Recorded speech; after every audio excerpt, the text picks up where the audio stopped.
During my investigation into South Africa's farm murders, I've heard plenty of stories, but there is one woman in particular who has seen it all. Eileen de Jager is one of the famous Blood Sisters, a pair of crime scene cleaners who have dealt with the aftermath of more farm murders than anyone else. I wanted to find out if some of the more gruesome stories I've heard about could even possibly be true, and what the Blood Sister herself thought of the crime wave sweeping South Africa. You never get used to cleaning up crime scenes, especially farm murders. You don't get used to it. The torture that we find have been done on these farm murders are unbelievable. We found pieces of nails being pulled out. We found hands being removed from bodies. We found people raped, brutally murdered, babies, children, the farmers trying to protect their families, and there's just no stopping. The farm murders are brutal. So Len and I went to this farm murder scene in the northwest, and we came upon this beautiful white house, and everywhere you looked was blood splatter. Since from where you walked in, there was blood against the curtains, the walls, the paintings, the floor, and you could see where two babies were murdered in the bathroom. So they were definitely attacked while giving the babies a bath. One of them actually survived and crawled all the way from the bathroom. He was about 2 years old. Crawled all the way from the bathroom to the main bedroom where the mom was murdered. She was dragged to the bedroom, raped and killed, and then the one baby was murdered in the bath and the other one got out and crawled, and he died there by her side. That was a very terrible one. Another one that stays with me is in Johannesburg, just outside Johannesburg. We had a farm murder where 5 people came in. It was arranged by their domestic worker, and they drowned the 12-year-old boy in boiling hot water. So we had to remove the skin from the bath as it was peeling off him in the hot water. That was a terrible scene.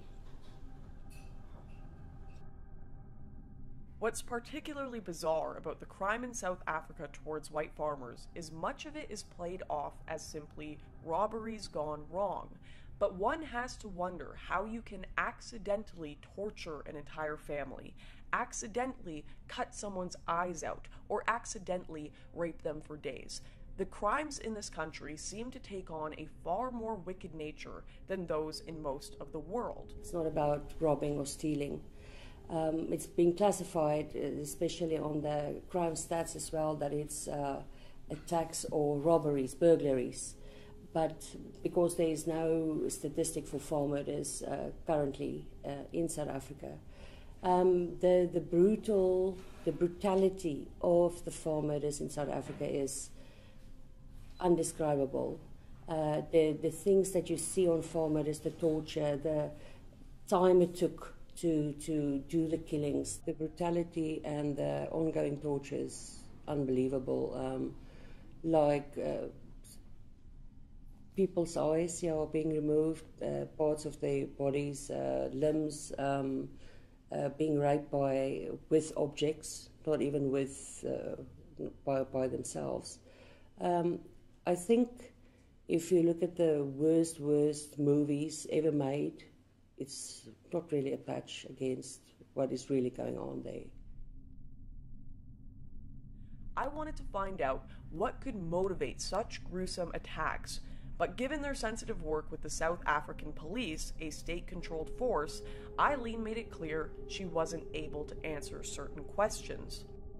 90% of the increase we found is due to unemployment, racial discrimination, and there's no hope. If you don't start your own business in South Africa, where are you going to work? There's no work. Racial discrimination against who, if you don't mind me asking? Yeah, I have to be careful. Careful. Yeah, Because I have to be a little bit careful. We work very closely with government. Mm. Racial discrimination against. No, it's No. okay. We have to be so careful. Even if she couldn't comment on this, with the government nearly ignoring the issue altogether, and certainly not releasing research on it, one can only speculate on motives. But one thing that is becoming certain is that things are getting worse. They started weekly. We would get one call a week to come and assist at either farm attack or farm murder. Now it's daily. It's definitely daily. It's increased unbelievably. Hearing these stories from the Blood Sisters is not an easy thing to do. Believe me, I have these just horrific, evil images that they described burned into my memory. But when the South African government refused to publicly discuss this problem and potential solutions to it, and even seem willfully ignorant of it, just playing it off as simple burglaries, we have to do the job that the government and the mainstream media won't, and talk about this issue now, because otherwise we are going to be hearing a lot more of these dreadful tales.